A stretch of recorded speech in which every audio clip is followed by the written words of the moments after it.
Well, it's probably not the prettiest thing you're ever going to see in your life on the water when we get it finished. But if you look right here, I'm getting the skin on the bottom put on it. Finishing up the tunnel right now too. Got that done almost. Got the inner liner inside pieces to put there. Got some more screws to finish up on it. Want to know the sizes? Shoot me a message down below. I'll tell you the sizes and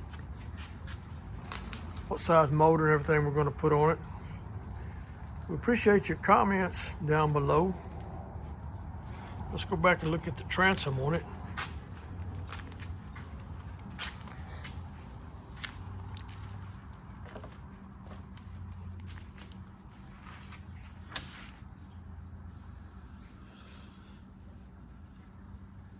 Really appreciate your opinion down below in the comments section.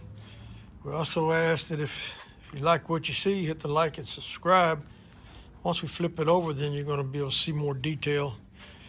Once we'll be putting the foam in there, I'll shoot you some more video. The things we're going to put inside the hull will be in the next video or next couple of videos.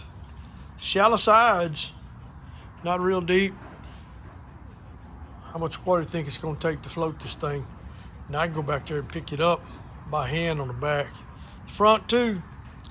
Now I got the front just a little bit heavier with more reinforcement in it, of course, because of all the waves and the abuse that it's going to take up there in that front section than the back.